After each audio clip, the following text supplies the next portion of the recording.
to me, one of the really interesting parts of naming is up front, a lot of times the name sounds and feels really risky. And so it's like on day one, is Google a good name for a search engine, or is Apple a good name for a computer company? I mean, maybe, but not necessarily. We only think of them as good names in retrospect because the companies have been so successful.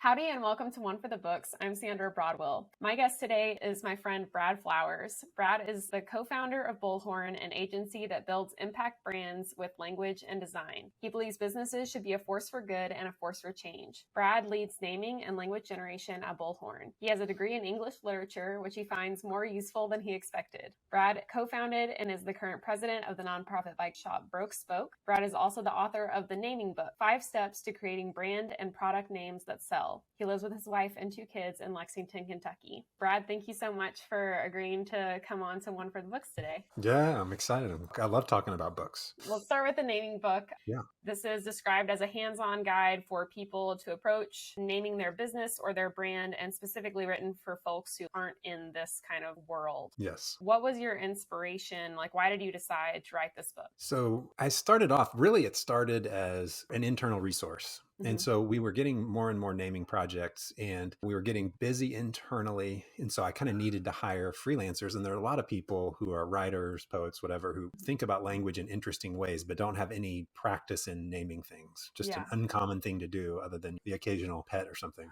Right. So I set about trying to figure out, okay, so how would I do it? And I wanted to kind of create a system around that. And so as I started to look, I started to read the literature. And in the popular literature, there's stuff that's written by naming experts who kind of tell you what they like. And that's sort of useful. There are books that give you the kind of background on names that exist. And that's also interesting, but it doesn't actually help you do it. Yeah. And so there wasn't really at that time a practical guide of how do you go from, I have this idea for a nonprofit or for a business, or I have a book idea and I need a title. How do you go from kind of idea all the way through to creating the criteria, generating the names, to making a final decision? As I got further along, I realized there was that gap in the market, that if it was so hard for me to kind of create a system and someone who does it full time, how would the entrepreneur, like the person who only wants to do it once and then move on, how would they do it? So that was the original idea, and it quickly expanded. Yeah, that's awesome. I've named enough things to know that it's not as easy as it seems. Really, we really wanted to create it for the person who most likely wouldn't be able to afford hiring an agency to do that sort of work for them, who really needed to do it themselves. That was really the point. Yeah. And if it helps someone in a different situation, that's great too. But yeah, for sure. What is the importance, in your opinion, of having a good, strong name for a brand or a book or a business? First, thinking about how do you get to a good name is important to think about, because it's not just the name itself. It's like, how does the name work? So the realities now, it's not just kind of a catchy name, but there are other considerations. So most of the time there are trademark considerations. There are just like the practical, like I need to buy a URL and social handles for this thing. So there are those sort of things. So the most important thing is, I think, on the front end, thinking through what's the criteria that will make this a successful name. Does it need to stand out in the marketplace? Does it need to fit in and look like it's established? Does it need to reflect your values? Does it need to reflect you as an individual? So there's kind of a lot going on. And that's the book's kind of set up in 3 steps. The first is outlining and defining the criteria. The second is idea generation. And the third is choosing. So I think that first part, most people skip it altogether when they're doing a naming project, and because you kind of just want to naturally just jump right into like looking for words and thinking about phrases, because that's the fun part. Yeah. But if you don't define your criteria first, it makes it at the end, when you decide, it's just like whatever you like. And like what you like might matter, or it might not matter that much, what you like might be already taken, or it might not resonate with your audience. So that's part of it. That's sort of like the technical side. I also think now, for everything, from whether it's a service business, a product business, or a book, or really anything, there's so much competition that I think a good name buys you that little extra time for the rest of the experience to kind of then come alongside and help convince someone to either make a purchase or give the book a chance or whatever. Right. The first thing is that the name can grab you. You look at it, then it's like, then you can imagine the rest of the experience. You look at the packaging, there's graphic design, there's other brand language around the thing.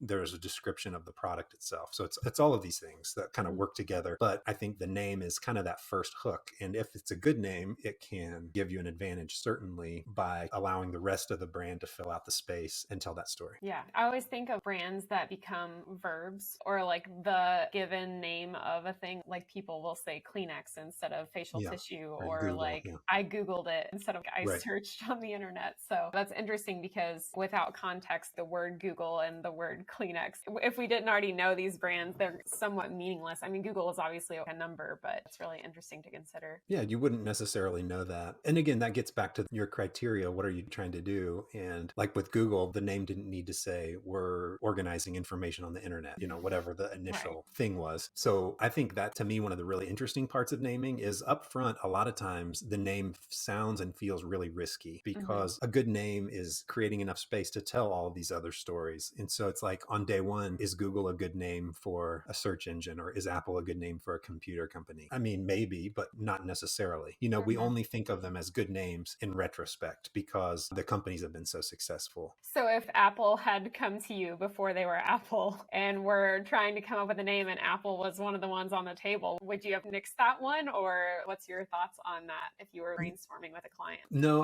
I definitely wouldn't have nixed it, but I like to use it as an example because it's counterintuitive. So day one, it's risky and awkward. And so I use that to try to set the stage to say, so we're going to also show you names that are a little risky and awkward, and they're going to feel weird because you don't have that benefit of, I haven't seen the commercials and been into the store and used one of their products and listened to music on their streaming system. So it's like, you don't have all of that background with this new thing. And so I use the story more to kind of create that space to expect that the name is going to just feel weird. It's not like, people I think often are like, the name is just going to hit me. That's a phrase people use a lot, and it almost never happens.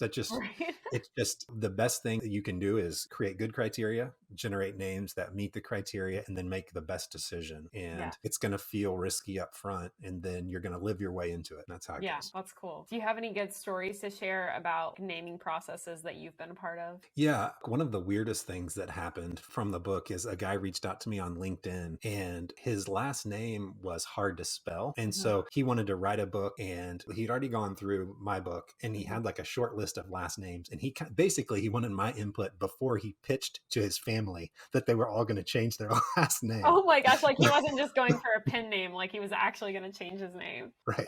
Wow. So that was surprising, but it's cool that it worked. And I think his family ended up squashing the idea, but maybe he was able to use it as a pen name. Yeah. That's awesome. So the naming book is very like straightforward and to the point. It's so boring. Yeah. I was going to say, I feel like, for nonfiction or especially like self-help type books, boring names are kind of what you want because people are searching those keywords. Is that some of the advice you give, or what are some of your tips for how to come up with that criteria for what makes a good name? That's a really good question. And actually, it's a good illustration of the point I was talking about before. I actually did the same process thinking about a name for the book. And one of the criterias was that it can be found reasonably with common search terms, that there was an available URL, some of these other things we've talked about, that there wasn't a book that was already called that, which there's not a lot of brand naming books, but if you think of like, there are tons of baby naming books. So there are a lot of books out there generally with the word naming in the title. Yeah. So those were some of the criteria I was thinking about. And it's a good example at the end. Like I felt actually really nervous about it because I was like, this name sucks. It's like, I'm supposed to be a professional and this is like the most boring name. Yeah, but I was thinking about like what would have been a fun name for the naming book. And yeah, I can't think of it because like the book of names, that sounds like either it's going to be a list of names like baby names, or it sounds like some sort of like high fantasy epic or something like that, Right, totally. So I think you hit it on the head, even though it's not like super exciting. Yeah, I feel good about it, but I was definitely, when the book came out, I was definitely a little nervous because I thought, oh, this is like too obvious. I'm going to get roasted for this dumb name. But it's actually been great. And now that it's been almost 2 years, it feels like it was definitely the right choice. Yeah. And I'm glad that I've kind of followed the process and let it go. And there's always the urge, well, for me anyway, like as someone who does this, it's like there's always the urge to be too clever. Yeah. So what was your writing process like? It was interesting and probably different than a lot of folks. Because of the way I did it, I initially intended it to be an internal document. And so I created the outline and had had kind of like basically the outline of what ultimately became the book. It Mhm. changed very little, if at all, Yeah. from the very beginning. And I started writing and I kind of wrote a little bit around each section. And then actually there's a resource here in Lexington called the Carnegie Center, for those of you outside this area. And they have lots of different writing resources, and one of which is writing coaches. Mhm. And so I hired a woman to just like help kind of look at it to see like, is this a bad idea or does it seem like there's something here? And Yeah. so she was really encouraging, and she had some experience in this type of book. Mhm. And then I thought, okay, well, I'll self-publish it because we have designers on staff. So I don't really need the marketing side of the publishing world Mhm. or the design side. Mhm. And so I had written probably 40 or 50 pages, and I was just going to have it be kind of just like a small little book, more like an exercise book. Mhm. And I ended up deciding just, I don't know, I was like, I don't want to have to learn how to publish a book. I don't know. It sounds lazy, but it's like, I'm trying to run a business. I have a family. It's just like, that's like another thing I just didn't want to do. Right. Anyway, so I reached out to a publisher. So the first thing I did, Bullhorn's a B Corp. And Mhm. so B Corps are sort of businesses who have been certified that they're holding themselves to certain social, environmental, governance related standards. Mhm. And so I looked at other B Corp publishers, and there was one that I looked at, and they looked at what I had. And at that point, it already had the title and I had the URL, and I'd written 40 or 50 pages. And so they liked it, but they had recently published another book about naming and felt like they couldn't do it. But because of their feedback, I felt like it might be publishable. So anyway, I reached out to Entrepreneur Press, and they were interested, and it ended up making the book 100 times better. It went through Nice. 2 major rounds of editing, one of which I probably doubled the length of the book ultimately. In writing, which again, it's one of those things where it was like, I don't understand what you mean here. Connect this idea to this idea. So it's like those sorts of things where, as someone who does it a lot, I had a lot of blind spots on what would Yeah. an average person approaching this topic, what would they actually know? Yeah. And so it was good to have someone who didn't know anything about it saying, this doesn't make any sense at all. You need to kind of clarify this. Yeah. So that was the process. I wrote a lot of it kind of during the workday, actually, that first part. Mhm. But then the whole second part, we were super busy. And so I was kind of writing like 8 to 10 at night. And then I'd wake up and write from like 6 to 7:30 or 8 in the morning. And so I was doing early and late shift. I also tried to take off like at least 1/2 day a week to just write. Yeah. So luckily I have a lot of flexibility, and it's a little easier for me than some folks. And also it was always sort of oriented towards my job anyway. Yeah, that definitely makes it easier. Makes it easier. Yeah. Your book has really great reviews on Amazon. Do you pay attention to that? Or are you trying to like, it's out there, people can use it. It's not part of my world that I want to delve into. Yeah, I try not to. I occasionally look just to kind of get a sense of like generally how is it being received. And I want to track down those 1-star review people. Ask them what their problem is. Yeah. Don't they know how hard I worked on this thing? No, I try not to care that much. And it's another one of those weird ones where I wasn't trying to write professionally necessarily. And so the book never really needed to make money is sort of another interesting position that I was in, that most people aren't in that position of luxury. Right. And so for me, it doesn't really matter like how many it sells. It's more of a validator when we talk to clients and saying, well, we have this experience here, this book that clearly outlines the process that we follow. Yeah. So that's really where the true value is for us. Right. So I don't have to care really, which is, again, it's definitely a position of luxury. For sure. What's been your most memorable experience of being a published author? Well, the downside, the book came out in March 2020. And so literally it came out the first day that schools in Lexington were sent home. And so it really like released with a fizzle. There was just like, no one cared. I think actually the publisher said that was the worst quarter for business books since they've been tracking the sales of business books. Oh my. So it wasn't a great timing, but it's sort of been a slow burn. And the interesting thing is there's still a lot of interest 2 years later.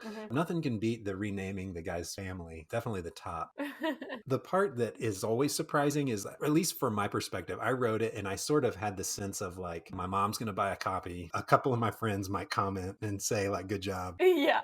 But you sort of feel like no one's actually going to buy it. And so just hearing like professionals send a note to say, hey, I followed the process and came up with this name. Thanks for the help. Yeah. That's pretty gratifying. Just people that I would never have contact with. Yeah. I don't even really know how they came across it. That's definitely the most memorable and the most gratifying thing. Yeah, that's awesome. Do you think that you'll ever write another book or more books in the future? Yeah, I like the process quite a bit. I'm also cognizant of the fact that, especially in business books, there's just like so much noise. There's a lot of garbage. And so Yeah. I'm starting to think that I might have a good idea, but it's taken a little while, which is probably a good thing. I needed some time to recover. Finishing the book made for an extremely hectic and stressful year. Yeah, I bet. But it was a good process. I really liked it. And I think I probably have at least one more business book. And I'd like to do some other writing too. I mean, I didn't get a degree in English to be a published business writer.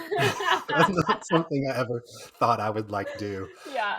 So I'd really like to do something different, but I'm not exactly sure what it would be. Yeah, I was going to ask about that. You got your degree in English literature, but you work in branding and design. Did you ever imagine, like, what was your plan with that degree originally, and how did you end up where you are from that? Yeah, good question. So I went to the University of North Texas and I got married and moved to Lexington, and I took a job at a bike shop, and I was going to work at the bike shop while I applied to PhD programs. During that time, one, I got rejected from my top two choices. Then in addition to that, I just had the realization that I just didn't really like to teach. So both of those things combined, I had this like major identity crisis. I just didn't know, because there wasn't a plan B. Like I thought growing up, it was like, if you're smart enough to go to college, you can be a doctor, a lawyer, or a middle manager in a corporation. Like those were the only three paths that I thought I had. Yeah. The cool thing is, working at the bike shop, I realized that I really was interested in business, which was a huge surprise. That wasn't like on my radar. Yeah. I didn't know that you could just start a business. Like it literally had never occurred to me that that was possible. Yeah. I was interested in business. And then also at the same time, the owner of the shop was gracious enough to pay me to help organize this event called Bike Lexington. And so I worked with people in the planning department at the city who had started it. And there I met some of my good friends who we ended up then later starting Broke Spoke with. So I was on this planning committee, and I was definitely kind of drawn towards the marketing side of it.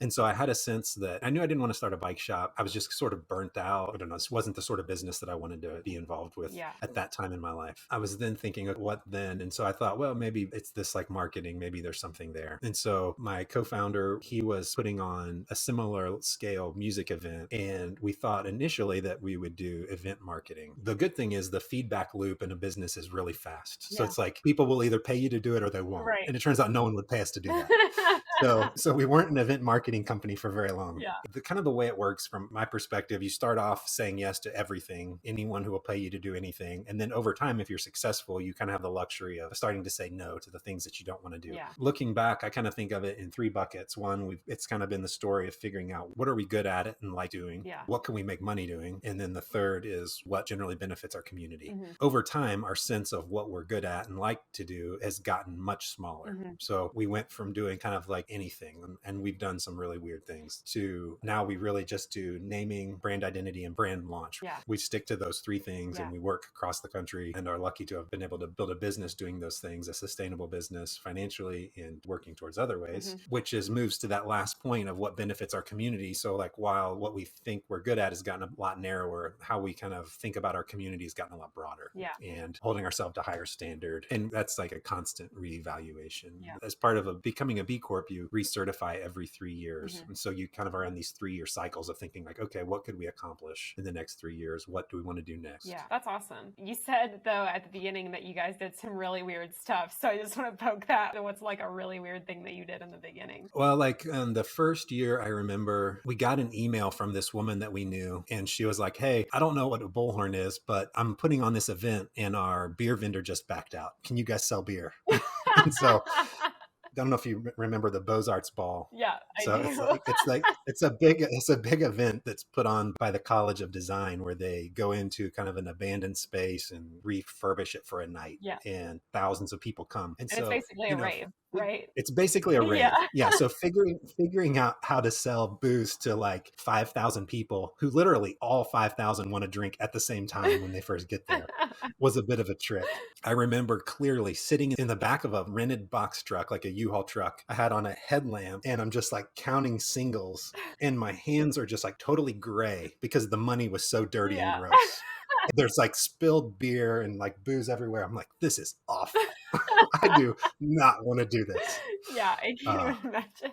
Business advice that you get is always like focus, focus, focus. But you have to like remember focusing that's a luxury of Yeah. having money. And, And so it's like if you options. don't have any money, Yeah. you have to, do what people will pay you to do. Right. Oh man. So you got your degree in English literature. Was your original plan to teach? Well, yeah. And again, it goes back to I was one of those kids who loved to read. Mhm. And I just literally didn't know there were any other jobs other than teaching Yeah. people about books if you like to read Yeah. books. I was like, I like to read novels. I could probably talk about it to other people. Yeah. Like I didn't even really know about like marketing jobs or advertising. Mhm. I would certainly have been attracted now probably to some sort of like advertising writing or, something more in that vein, but Yeah. I just didn't know it existed. Yeah. And so the teaching thing was really more of a default because I just didn't know what else there was. Right. And it's like that sounds like I'm sort of slighting teachers who do it. And it's not at all. Like some of my English teachers and I've had have been the most formative people in my life. I'm just not equipped to be very good at it. Yeah. So Yeah, that's I'm glad that understandable. didn't happen. What was your favorite class that you had as part of your literature degree? There are two things that stand out. They're very different. One, there was this really old guy. I don't even think he was still a faculty member, but he taught one class a year and he taught Shakespeare. Mhm. And you had to read the whole canon in one Oh semester. my So gosh. we read all of the plays and all of the sonnets, which is like 2 plays and 10 sonnets a week or something. Yeah. Like it was a lot. Yeah, that is a lot. But it was great and I really enjoyed it. It was a super experience. That was one that definitely sticks out. Mhm. And then the other one is probably I had a teacher who taught, being situated in Texas, there was a focus on sort of border literature. Mm. There was a lot of really interesting literature happening along the border with in Texas, Arizona, New Mexico, California. At that time, it was called Chicano or Chicana literature, although I'm not sure if that's still the preferred term. I don't really know. It's been 20 years, probably not. Yeah. But it's really interesting code switching back and forth between Spanish and English, like some Spanish, some English, some Spanglish. Mhm. It felt super dynamic and really exciting. Yeah. And the books were really cool. That's awesome. That's probably my favorite class. That's definitely made the biggest impact. I had a pretty like privileged upbringing. And so it's like start to understand the world in different sorts of ways. That was certainly a formative experience. What was the best book that you were required to read as an English major? Do you have one that like has stuck with you all this time? In the border literature class, there was a book called, I think, Under the Feet of Jesus. It was by a woman. Her last name is Vera Montes. I'd have to look it up. I can't remember exactly. But it's sort of like follows this migrant farming family in California. It's really interesting, really well written and compelling. I wrote about it, kind of comparing it to Grapes of Wrath. One of the thinking back, one of the things that sticks out to me is I read tons of good stuff. Yeah. But there was a post-colonial literature class and there was a section on Scottish literature that was also really interesting and really good. Yeah. There's tons of good stuff out there, but that's the top of mind. Yeah. Maybe just because I was just thinking about that class. Yeah. Do you have a worst book that you were required to read as an English literature major? I don't think so. I mean, there are some that I didn't like very much for sure, but I think I like reading so much that I got something from all of them. And there are definitely some authors that I feel like aren't my preference. I mean, like, for example, like I really dislike Victorian literature, which is an unpopular opinion. Yeah. I understand, but I just don't like it. Yeah. I don't know what to say. I've tried. Yeah. I just don't. Yeah, I get that for sure. I had this experience when I was in college, and I was not an English major. I was a science major. But I felt like I had so much assigned reading that it just totally killed my love of reading for a number of years. Like while I was in school, I felt like I was so overwhelmed with schoolwork and stuff to read that was really boring that I couldn't even switch it off and read for fun. Did you have that experience, or did it increase your love for reading on your own time? How did that go? Yeah, I think so. I don't know if it was as much the volume for me as it was the feeling like you had to approach everything critically. That was the hardest thing to switch off, was that idea that I have to like read everything. I have to analyze everything. What's this a symbol of? What metaphor are they working out here? Yeah. How's the syntax working? That took a while to kind of get over that and just like enjoy just reading a book. Yeah. And so I think that's the bigger part, is more figure out how to turn that part off and just read for fun rather than reading is sort of like a part-time job. Right. Which I did for a long time. And I feel like in the last 5 or 10 years, maybe turned that off. Yeah. One of the fun things lately, I have 2 11-year-olds right now. And the funny thing is, I was just looking at a list. One of my kids is nervous that I'm too illiterate. And so he created a reading list for me. Oh, yeah. so I have a book list of books that I need to read. It's actually like middle grade books, or are they like books that he just... All middle grade books. Yeah. Nice. So I'm pretty weak in middle grade literature. Yeah. It turns out. So yeah, my middle grade YA is just like pretty weak, but they're bringing me along. That's actually been really fun to now like go back and read books with them Hmm. that I would never have read. Yeah. And it seems to me like the writers working in those two areas are like awesome. Like I don't know, there just was I don't remember. Somehow I feel like I went from Dr. Seuss to like Jack Kerouac. Like I don't remember. I literally don't remember anything in between those two. Yeah. Like I remember in like ninth grade reading On the Road and being like, holy shit, like I didn't know you could write like that. Yeah. And so I feel like they're so lucky. There's just like a richness of everything Yeah. now. I don't know. Yeah, Like a I've ton been of good stuff. experiencing that too because my niece is 11 now, and Yeah. so I am doing all this research because I love to give books as a gift, and so like every Christmas and birthday, I'm like, okay, what's appropriate for her age group? There's so much out there that looks so awesome, and I'm like, oh my god, I would have loved this book. I just had the good fortune to interview Mariama J. Lockington, who is a local middle grade author, and she's put out some really interesting stuff. So there is, I think you're right. My middle grade books that I remember are like Goosebumps, and there was a series called The Babysitter's Club. Those are what I remember reading for that age range. Totally. Yeah. And it's like there's a volume and then also such a variety of perspectives. I graduated in 2001, but even then, like, it was very much like canonical literature. Yeah. It was not, there were a few like that I mentioned, the post-colonial class and then the border stuff, but that made an impact, I think, because it was such a small part of my overall experience with reading. Yeah. But yeah, it's cool. There's a lot of good stuff. Yeah. What sorts of books do you like to read these days? At any one time, I always have a business book going and a novel. So that's kind of like my policy. I have some stuff that I'm reading for work.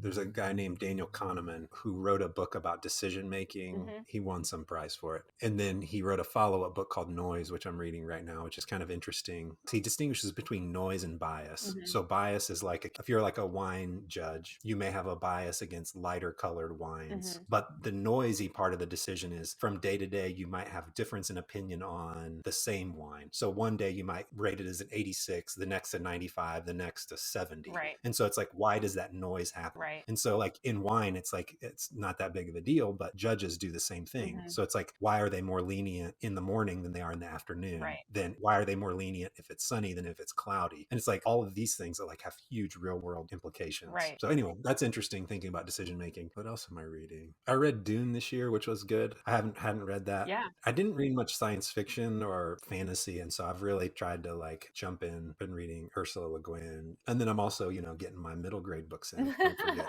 Have you seen the new Dune movie adaptation that they did? Yeah, I waited to watch it until about 2 weeks ago because I wanted to finish the book first. Yeah, since it was just fresh off the book for you, how do you think they did? I thought it was great. I never saw the first movie, so I didn't have that baggage. But I thought it was great. It was beautiful. Excited to see the rest of it. Yeah, same. Who most influenced you to become a reader or encouraged your love of reading? I've been a reader ever since I remember. My mom tells a story of like looking for me and finding me in the bathroom sitting next to the toilet reading a book.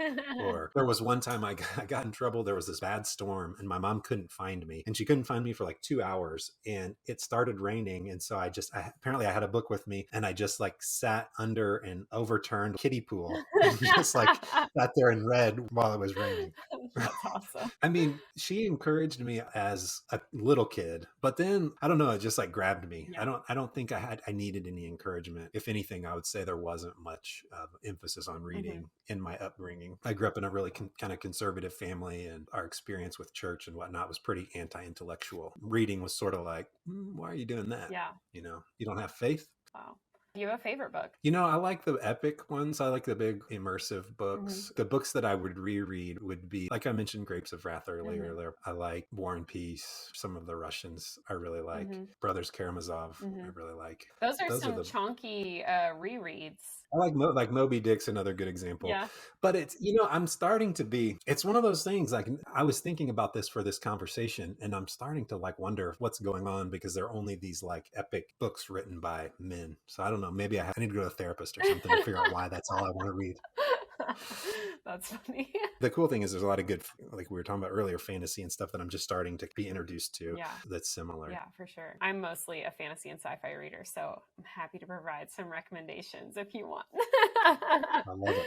It'd be great. Right before this interview started, you sent me a link for ilovebooks.org. Can you talk more about what that is? Yeah, we have a program at Bullhorn called Good Works, and we take on 2 projects a year. And those projects, usually it's a nonprofit working towards, there's something called the Sustainable Development Goals, which are goals that the UN set out a couple of years ago that kind of everyone, well, I know you probably know this, but other listeners. Yeah. So we prioritize the SDGs. I can't remember the numbers, but it's no hunger, gender equality, and quality education. So people who are working towards one of those 3, it's usually a smaller nonprofit, or we also prioritize entrepreneurs of color. And so there was an entrepreneur who had this idea for I Love Books, and it's kind of a social venture where a percentage of the goods that are sold go towards literacy programs. And so you can get an I Love Books sweatshirt, and then the guy Jonathan Beatty, he goes in and works in communities, mainly in Louisville and Lexington, and helps with literacy, make sure that people who otherwise wouldn't have access to books have plenty of access. That's awesome. It's really cool. Check it out. Buy a sweatshirt. Yeah. They also look cool. Yeah.